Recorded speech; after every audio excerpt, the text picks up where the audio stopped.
आज रात 12 बजे से संपूर्ण देश में संपूर्ण लॉकडाउन होने जा रहा है। 15 मई तक लॉकडाउन लगाने का फैसला लिया है। बड़ी खबर इस समय की। जी हां दोस्तों, संपूर्ण देश में लगने जा रहा लॉकडाउन, केंद्र सरकार ने किया बड़ा ऐलान। जी हां दोस्तों, बिल्कुल सही सुना आपने। कोरोना की वजह से लाखों लोग संक्रमित हो चुके हैं, तो वहीं हजारों लोगों की जानें जा चुकी हैं और वहीं शमशान घाटों पर शवों को जलाने की नहीं मिल रही जगह। जी हां दोस्तों, कोरोना की वजह से संपूर्ण देश में हाहाकार मचा हुआ है। लोग रो रहे हैं, बिलख रहे हैं, फिर भी नहीं मिल पा रहा है इलाज और रोजाना जा रही है हजारों लोगों की जान। जी हां, पिछले 24 घंटे में रिकॉर्ड 4,14,00,000 नए केसेस सामने आए हैं। देश में कोरोना की रफ्तार पूरी तरह से बेकाबू हो गई है। लगातार दूसरे कोरोना संक्रमित मरीजों की संख्या 4 लाख के आंकड़ों को पार किया, जबकि अब तक देशों में 3 बार ऐसा हुआ है जब कोरोना संक्रमित मरीजों की संख्या 4 लाख से अधिक हुई है। पिछले 24 घंटे के आंकड़ों पर नजर दौड़ाएं तो देश में कोरोना के 4,14,182 मामले सामने आए हैं, जबकि इस दौरान 3,920 लोगों को अपनी जान गंवानी पड़ी है। बुधवार की बात करें तो देश में कोरोना के 4,12,262 पॉजिटिव केस आए हैं, जबकि 3,980 लोगों को अपनी जान गंवानी पड़ी है। केंद्रीय स्वास्थ्य मंत्रालय ने बताया कि नए मामले सामने आने के बाद कोविड-19 के कुल मामले बढ़कर 2,14,91,592 हो गए हैं। पिछले 24 घंटे में कोरोना से होने वाली मौत के बाद देश में कोरोना महामारी से जान गंवाने वालों की संख्या 2,34,088 से अधिक हो गई है। कोरोना के बढ़ते मामलों के बीच इस महामारी से ठीक होने वाले मरीजों की संख्या भी तेजी से बढ़ रही है। पिछले 24 घंटे में 3,28,141 मरीजों ने कोरोना की जंग जीत ली है। और वहीं दूसरी बड़ी खबर महाराष्ट्र से आ रही है। कोरोना से मौत का आंकड़ा हुआ डरावना, शमशानों में 24 घंटे जल रही चिताएं। जी हां दोस्तों, महाराष्ट्र में कोरोना की दूसरी लहर में मौतों का सिलसिला थमने का नाम नहीं ले रहा है। राज्य में बीते 24 घंटे में कोरोना वायरस से 920 लोगों की मौत का आंकड़ा बेहद डरावना है। हालांकि देश की आर्थिक राजधानी मुंबई में कोरोना संक्रमण की दर कम होने की बात कही जा रही है, लेकिन शमशानों में 24 घंटे चिताएं जल रही हैं। कई जगह तो दाह संस्कार के लिए भी लंबी प्रतीक्षा करनी पड़ रही है। मुंबई में कोरोना वायरस से होने वाली मौतों की संख्या बढ़ने से शमशानों में शवों की कतार लगी हुई है। मुंबई की वर्ली घाट, कोपर व दादर शमशान भूमि में 24 घंटे चिताएं जल रही हैं। जी हां दोस्तों, मैं आपको बता दूं कि रोजाना 20 से 25 कोरोना मरीजों के शव अंतिम संस्कार के लिए आ रहे हैं। और वहीं अगली बड़ी खबर है, केंद्र सरकार ने किया बड़ा दावा।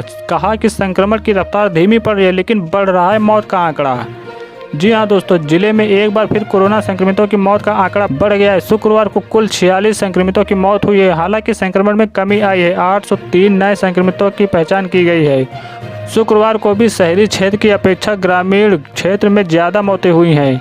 हालांकि शहरी क्षेत्र में 500 से ज़्यादा संक्रमित मिले हैं। सिरगिट्टी, तोरवा, गोड़ापारा, राजकिशोर नगर, मंगला, सरकंडा, दयालबंद से सबसे ज़्यादा संक्रमितों की पहचान की गई है।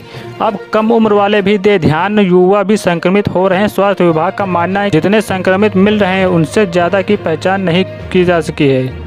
और रेलवे का बड़ा फैसला, दिल्ली से जाने वाली 28 ट्रेनें 9 मई से रद्द। जाने कौन कौन सी ट्रेनें हुई कैंसिल। बढ़ते कोरोना संक्रमण और यात्रियों की कमी के चलते रेलवे ने दिल्ली से चलने वाली 28 ट्रेनों को 9 मई से रद्द कर दिया है। इनमें 8 जोड़ी शताब्दी, 2 जोड़ी जन शताब्दी, 2 दुरंतो, 2 राजधानी और 1 वंदे भारत ट्रेन भी शामिल है। अगले आदेश तक ये ट्रेनें नहीं चलेंगी।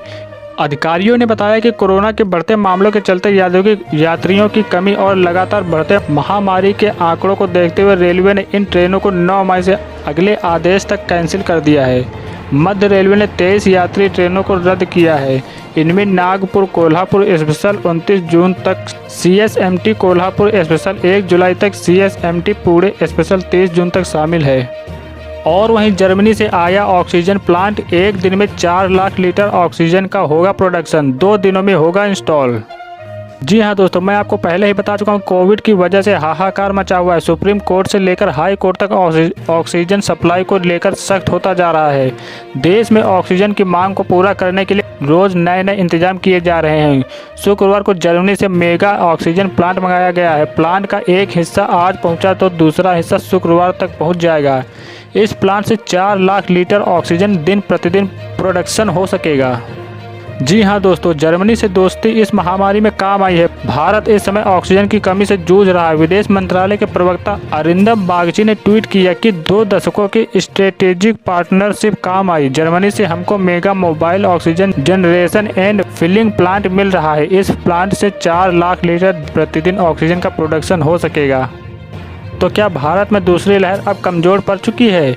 भारत कोरोना वायरस संक्रमण की दूसरी लहर से ज़बरदस्त तरीके से जूझ रहा है। हालांकि सरकार का दावा है कि कई क्षेत्रों में महामारी का असर धीमा पड़ा है और संक्रमण के मामले कम हो रहे हैं।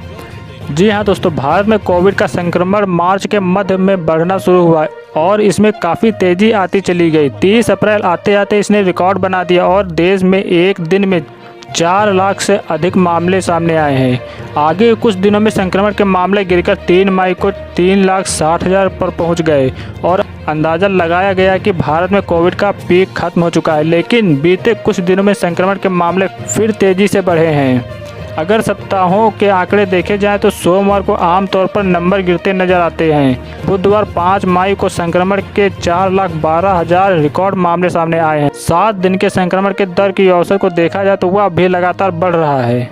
जी हाँ दोस्तों, भारत अभी कोरोना की दूसरी लहर से उबरा ही नहीं था कि अब तीसरी लहर ने भी दस्तक दे दी है। एससी ने केंद्र से किया सवाल, कितने महीने बाद आ सकती है तीसरी लहर? जी हाँ दोस्तों, बिल्कुल सही सुना आपने। भारत देश में कोरोना की दूसरी लहर चल रही। पिछले साल कोरोना महामारी की पहली लहर देखने को मिली थी। हालांकि पहली लहर से ज़्यादा दूसरी लहर खतरनाक साबित हुई है। वैज्ञानिकों की माने तो अब तीसरी लहर जल्द आने वाली है। यानी महामारी के इस समुद्र में वायरस की एक के बाद एक कई शक्तिशाली लहरें आ रही हैं और जिस जहाज़ में हम सवार हैं वो इन लहरों से डगमगा रहा है। जी हाँ दोस्तों, तो आइए जानते हैं कि दूसरी लहर क्यों है घातक। वैज्ञानिक सलाहकार के विजय राघवन का कहना है कि SARS CoV-2 के पहले से और अधिक म्यूटेंट हो रहा है, इसलिए कोरोना संक्रमण की लहरों के लिए तैयार रहना चाहिए। अभी तक देश में हजारों लोग की जान जा चुके हैं और लाखों लोग संक्रमित हैं। कोरोना की तीसरी लहर का कैसे करेंगे सामना? इन सब के बीच आज सुप्रीम कोर्ट ने केंद्र सरकार से पूछा कि अगर तीसरी लहर में बच्चे संक्रमित हुए तो सरकार क्या करेगी? क्या सरकार के पास इससे निपटने के लिए कोई इमरजेंसी प्लान है? बच्चे खुद अस्पताल नहीं जा सकते, ऐसे में अगर वायरस ने बच्चों पर प्रहार किया तो सरकार स्थिति को कैसे संभालेगी? तो केंद्र सरकार ने जवाब में कहा है कि अगर तीसरी लहर ज़्यादा घातक साबित हुई तो संपूर्ण देश में लंबे समय तक के लिए लॉकडाउन लगा दिया जाएगा। और वहीं मौसम विभाग ने जारी किया अलर्ट, इन जिलों में भारी बारिश और बिजली गिरने की आशंका। जी हाँ दोस्तों, झारखंड के कई जिलों में मौसम का मिजाज बदल गया है। आकाश में बादल छाए हुए और तेज हवा चलने लगी है। हवा के साथ कहीं कहीं गर्जन के साथ हल्की बारिश होने की आशंका है। मौसम विज्ञान केंद्र के अनुसार कहीं कहीं भारी बारिश, बिजली गिरने और बादल फटने की आशंका जताई है।